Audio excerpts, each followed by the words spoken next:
बच्चे बन गए थे। अगर बड़े होते वहां पर तो क्या गुरु रामानंद पहचानते नहीं? पहचान लेते। ये कबीर तू क्या कर रहा है यहाँ पे? वो बच्चा बन के उसको गले से लगा लिया। बच्चा बने हुए थे कबीर साहब। जब गले से लगाया तो कबीर साहब ने क्या लीला करी वहां पे? उनको पता था कि इन्होंने मुझे नाम दीक्षा दे दी, राम राम बोल दिया, मैंने ले भी लिया, लेकिन जगत वाले कैसे मानेंगे कि ये मेरा गुरु है? वो तो प्रश्न करेंगे।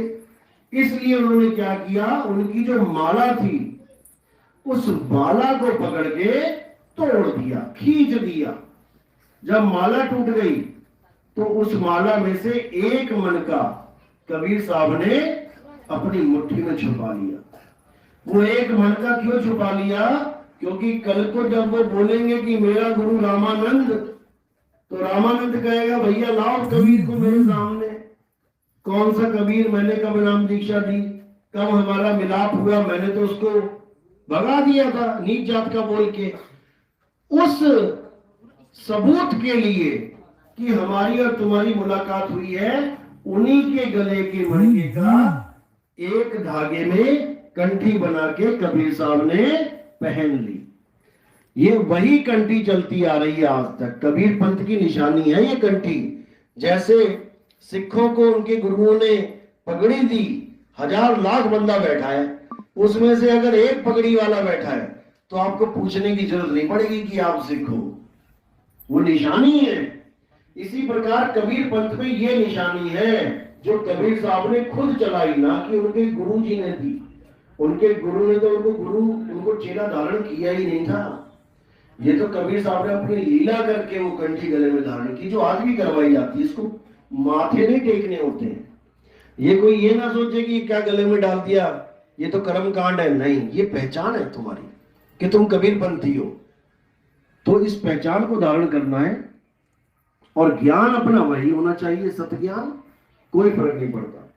तो जब वो नाम दीक्षा लेके पहुंचे अगले दिन और ज्ञान सुनाना शुरू किया भक्तों को, तो उन्होंने फिर वही सवाल किया कि भाई आपका कोई गुरु नहीं है, आप क्यों ज्ञान दे रहे हो? हम कैसे आधार माने आपके ज्ञान का कि ये सत्य है, कुछ तो बताओ। तब उन्होंने गुरु रामानंद जी का नाम बताया कि भाई वो मेरे गुरु हैं। लोगों ने सबूत मांगा तो उन्होंने बोला कि देखो इस माला को, ये मणका अच्छी तरह पहचान लो और जाके देख लो गुरु जी के पास, उन्हीं की माला का मणका है। क्योंकि जब गुरु जी ने वहां पे माला के मणके इकट्ठे किए तो वो 108 थे पहले, फिर 107 रह गए। जब वहां पे गिना गया माला का मणका तो वहां पे 107 ही निकला। तो ये सबूत था कि कबीर साहब और रामानंद जी की मुलाकात हुई। तब कबीर साहब को बुलाया गया, रामानंद जी ने बुलाया कि भैया तुझे मैंने नाम कब दिया? तब उन्होंने कहा कि पंचगंगा घाट पे जब मैं छोटा सा बालक बन के, एक छोटा सा बालक था, वहां पे आपने उस बालक को नाम दिया। वो कहते वो तो 6 महीने का था, तू तो इतना बड़ा है। तो वहीं पर 2 रूप करके दिखाए कि यही था ना वो बालक। तब वो समझ गए कि ये कोई छोटी मोटी चीज नहीं है, ये बहुत बड़ी चीज है, कोई बहुत बड़ा काम होने वाला है इस दुनिया में। वो भी समझ गए कि अगर ऐसा कुछ हो रहा है तो इसका मतलब बहुत बड़ा काम होने वाला है। तब पूछा उन्होंने कि आप यहाँ पर क्या करने आए हो? तब उन्होंने समझाया कि हम तुम्हें बचाने आए हैं, तुम लोगों को इस काल जाल से बचाने के लिए आए हैं। नहीं तो सतयुग द्वापर त्रेता बीत गया, तुम मंत्र जपते जपते अपना जन्म बर्बाद कर गए, तुम योग साधना करते अपना जन्म बर्बाद कर गए, तुम दूसरों की भक्ति करते अपना जन्म बर्बाद कर गए, लेकिन तुम अपनी आत्मा को नहीं जान पाए। अब तुम्हें तुम्हारी आत्मा का ज्ञान देने के लिए मुझे यहाँ आना पड़ा। यही गुरु ग्रंथ साहब में भी लिखा है कि आत्म पसारा करणे हारा, बिन प्रभ नहीं जानिए। आत्मा का ही पसारा है सारा। ये आपका शरीर क्या है? आत्मा का ही पसारा है। अब इस पसारा को खत्म करने के लिए प्रभु हमें ज्ञान देने के लिए आते हैं। बिन प्रभ नहीं जानिए, ये आत्म पसारा बहुत खतरनाक है। अगर हम इस पसारे को समेटने में सफल नहीं हुए तो फिर अगला पसारा भी हम ही डाल देंगे। ये रैन बसेरा है हमारा। ये मत सोचो कि ये शरीर मिल गया ये तुम्हारा सदा रहेगा।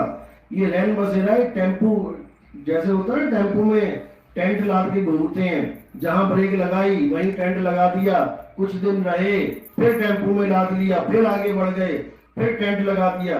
वैसे ही ये है हमारा शरीर, ये पता नहीं कितनी बार टेंट लगा दिया हमने, कितनी बार रह लिए, कितनी बार फिर समेट के फिर आगे बढ़ गए। एक परिवार में आए, उसके साथ रहे, माँ बेटा भाई बहन का खेल खेला, फिर इस परिवार को छोड़ा, आगे बढ़ गए, फिर दूसरे परिवार में माँ बहन भाई का खेल खेला। ऐसे ही खेलते खेलते खेलते लाख 84 बिता दी। कितनी बार कुत्ता बिल्ली बकरा हाथी घोड़ा बन के उन्हीं को अपना माँ बाप कहा, उन्हीं से प्रेम किया, फिर उनको छोड़ के आगे बढ़ गए। अब जाके इंसानी चोले में आ गए।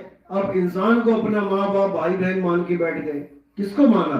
इस कपड़े को, इस शरीर को, इस मिट्टी को। सबको पता है ये मिट्टी है, सबको पता है, लेकिन इस मिट्टी को मिट्टी समझ नहीं रहे हैं। कह भले रहे हैं कि शरीर क्या है, मिट्टी है, लेकिन तुम मिट्टी को मिट्टी समझ नहीं रहे हो। अभी कोई कहे तुम्हारी मम्मी कहाँ है, वो सामने इशारा कर दोगे वो है, मिट्टी की तरफ इशारा कर दोगे कि मिट्टी है। मिट्टी किसी की माँ कैसे हो सकती है? मिट्टी किसी का बाप कैसे हो सकता है? हमारे माँ बाप मिट्टी नहीं है, हम भी मिट्टी नहीं है। हम कौन हैं? हम सूरत रूप हैं, यहाँ पे जीव रूप हैं। और हमारा पिता कौन है? शब्द गुरु है, वो हमारा पिता है। उसके अलावा जितने भी ये सब है, ये मिट्टी के घड़े हैं। इन मिट्टी के घड़ों में जो पानी, जीव रूपी जो पानी है, वो सबका समान है। ये पानी हमने समुद्र में मिला देना है, बस इतना काम करना है। सूरत रूप सबके पास सूरत है। इस सूरत को अब शरीरों में ना लगा के अब अपने शब्द गुरु में लगा देना है। इसी से आपकी मुक्ति होगी, इसके अलावा और कुछ नहीं करना है। इसी को बोला गया है, सूरत फंसी संसार में, तासे पड़ गई दूर, सूरत बांध स्थिर करो, आठों पैरों जोर। स्थिर करो तो कहां करो? शब्द में करो। शब्द कौन सा? ये हिंदी पंजाबी उर्दू फारसी के शब्द नहीं कि गुरुजी ने कोई नाम दे दिया हिंदी में, तुम हिंदी में रट रहे हो। गुरुजी ने नाम दे दिया पंजाबी में रट रहे हो। किसी ने चाइनीज में दे दिया, किसी जापानी में। ये सब 52 अक्षर हैं। जो असली शब्द है वो तुम्हारा स्वरूप है, जिसकी वजह से ये सारे शब्द निकल रहे हैं। इस काया में से जितने भी शब्द निकल रहे हैं, ये उस आत्मा की वजह से निकल रहे हैं। असली जो गुरु है, असली शब्द है, वो आत्म स्वरूप है। क्योंकि आत्मा स्वरूप और परमात्मा स्वरूप ये दो नहीं है, ये एक ही है। बस तुमने इसको समझना है। आत्म कह रहे हैं कि आत्म मही राम, राम मही आत्म, चीनस गुरुमुख विचारे। ये दो नहीं है, ये एक ही है। लेकिन जब तक अपने आत्म स्वरूप को नहीं जाना, तब तक तुम जीव स्वरूप में बैठे रहते हो, अज्ञानता में। जैसे ही तुमने जीव स्वरूप को त्यागा और आत्म स्वरूप में आ गए, परमात्मा और तुम में कोई फर्क नहीं रह जाता। आत्मा परमात्मा एको करे, अंतर की दुविधा अंतर मरे। ये कबीर साहब का मूल ज्ञान है। तुम्हें परमात्मा के लड़ लगाना नहीं, बल्कि तुम्हें ही आगे चल के परमात्मा बना देना। जिसको बोला कोटि तो ब्रह्मा भय, कोटि भय ईश, और साहिब तेरी बंदगी से जीव बने जगदीश। यानी कोई नदी है, उस नदी को समुद्र की पूजा नहीं करवाना, बल्कि नदी को समुद्र में मिला देना। तब उन दोनों की जो दुविधा है वो खत्म हो जाएगी। फिर उस नदी पे कोई बांध नहीं लगा सकता, फिर वो नदी का पानी समुद्र में ही लीन हो गया। इसी को बोला, अब तो जाए चढ़े सिंहासन, मिले है सारंग पानी, राम कबीरा एक भय हैं, कोई न सके पहचानी। राम और कबीरा दो नहीं रहे, एक हो गए। ऐसे ही आप लोग भी दो नहीं रह जाओगे। दो रह गए तो समझो कि मुक्ति नहीं मिलेगी, और जब एक हो गए अब कोई अलग कर नहीं सकता। तो इसी को समझना है। कोई सवाल पूछना चाहता है? किसी का कोई सवाल है? हाँ जी बोलो। भगवान का स्वरूप क्या होता है, अभी यही समझाया जा रहा था। देखो 3 प्रकार के स्वरूप है, फिर समझ लो। पहला तन स्वरूप है, जैसे मैं आपको देख रहा हूं, आप मुझे देख रहे हो ना? आपको प्रकट हुआ कुछ, आपने देखा, क्या देखा आपने? वो तो अनुभव का विषय है ना, देखा क्या? जैसे आपने करंट का झटका खाया तो आपने देखा क्या? देखा तो कुछ भी नहीं, करंट लगा। ठीक है, बैठो। देखो, आप उसको देखा मत बोलो। देखा का मतलब होता है जब अपने से अलग किसी और चीज को देखा जाए। कोई प्रकाश देखा, कोई शरीर देखा, कोई वस्तु देखी, तब उसको देखा कहते हैं। और जब ज्ञान दृष्टि से देखा होता है तब उसको कहते हैं अनुभव हुआ। जो आप कह रहे हो अनुभव की बात कर रहे हो। 3 प्रकार के हमारे स्वरूप हैं। हमारा तो एक ही स्वरूप है, लेकिन हम 2 स्वरूप और अपने मान बैठे हैं। पहला स्वरूप है तन स्वरूप। मैं अपने आप को ये शरीर मान बैठा हूं, मैं अपने आप को एक आदमी मान बैठा हूं। क्यों मान बैठा हूं? क्योंकि मैं अपने आप को जानता नहीं। जैसे कोई आदमी है जिसको किसी चिड़ियाघर में जैसे जानवर होते हैं वैसा ही एक रूप दे दिया गया, लेकिन कपड़े का। कोई जिराफ या फिर कोई चिंपैंजी या फिर कोई गोरिल्ला के कपड़े पहन के बैठ जाए, अब वो इतना नाटक में लीन हो जाए, उस एक झूठे नाटक में बंदरों की तरह उछले, बंदरों की तरह हंसाने के लिए लोगों को, वो करता करता करता करता यही भूल जाए कि मैं बंदर नहीं, मैं आदमी हूं। वो अपने आप को ऐसा रम जाए उस पार्ट में, उस नाटक में, कि वो भूल ही जाए कि मैं एक आदमी हूं। तो वो अपने आप को वही बंदर मानने लग जाएगा। जैसे आप भी भूल चुके हो कि आप एक आत्मा हो। आप अपने आप को 24 घंटे ये करके याद करते हो कि मैं एक शरीर हूं।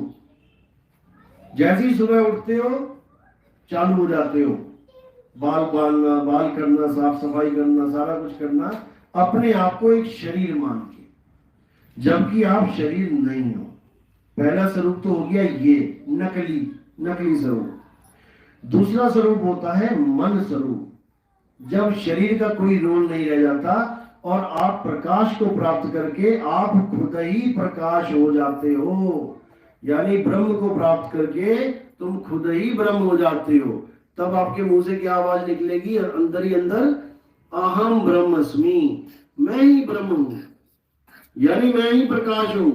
बस अब कोई शरीर नहीं है, प्रकाश ही प्रकाश है।